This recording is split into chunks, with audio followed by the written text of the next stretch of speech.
Para sa ating Olongapeñong may kwentong kakaiba't kahanga-hanga sa linggong ito, kilalanin natin ang beautiful dreamer sa kwento ni DJ Nicole Jose.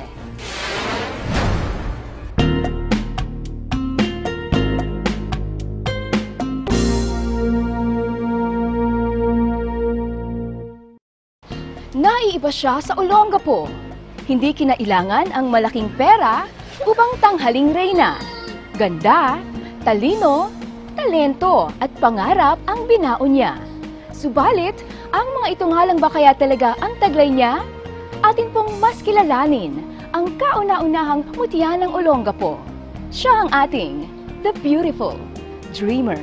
This is the story of a girl who cried a river and drowned the whole world. And while she looks so sad in photographs, I absolutely love her when she smiles. Sobrang happy, tsaka sobrang blessed ko kasi this year. Yung mutya ng Olongapo, pangarap ko talaga siya na mag-join ng so talaga sobrang saya ko talaga kasi hindi lang para sa sarili ko yung pageant na yun, para sa family ko, para maging proud sila sa akin. Pinangarap niyang maging isang beauty queen simula pagkabata. Dream ko talaga na mag-join ng pageant pero hindi ko naisip na matutupad ko to kasi super mahihayin ako nung bata ako, parang recitation lang sa school, nahihiya na ako. Siya si Alexandra Faith Garcia, 20 taong gulang. Alex o Faith kung siya ay tawagin. One word that describes me, siguro talaga dreamer. Kasi marami akong gustong gawin sa buhay ko, marami akong pangarap. Academic at varsity scholar at nagtapos ng kursong Bachelor of Science in Tourism sa Columban College. Pag walang pageant, ginagawa usually nagsiswimming or kasi minsan ginagawa ko kasi event. So minsan nasa Manila ako, puro work. Siguro 10 years from now, siguro na-crown na ako na Miss Universe. Kung nag-join ka na pageant, gusto mo talaga makaabot ka sa pinakamataas. So Miss Universe talaga yung pangarap ko. Panganay siya sa 4 na magkakapatid na hubog na responsable dahil lumaki sa piling lamang ng kanilang ama. Marami pa akong gustong matupad para sa sarili ko, para sa family ko. Gusto ko makatapos yung mga kapatid ko, tutulong ako sa kanila para makatapos sila makapag-aral.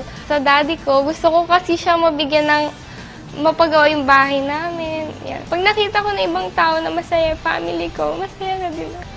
Sorry. Swimmer silang magkakapatid. Hilig din ng ating mutya ang pagkanta, pagsayaw, pagbibake at pagnanat surfing sa kanyang free time. Isa siyang makeup artist, part-time model at product endorser. Si Faith ay isa ding dog lover. Pag titignan daw nila ako, parang mukhang mataray daw or something. Tapos pag nakausap nila ako, parang super baliktad daw ng naano nila sa akin. Miss Silka Philippines 2013 ang isa pa sa mga titles na hawak niya. Sa nakaraang mutya ng Olongapoy, nahakot niya bukod sa titulo ang 8 sa 11 pang mga major awards. Ipinahiram sa akin ni Faith ang crown at sash niya at tinuruan ako ng tayo at lakad ng isang beauty queen. Bago sa akin pero masaya na dalhin ang sarili ng may poise at kumpiyansa.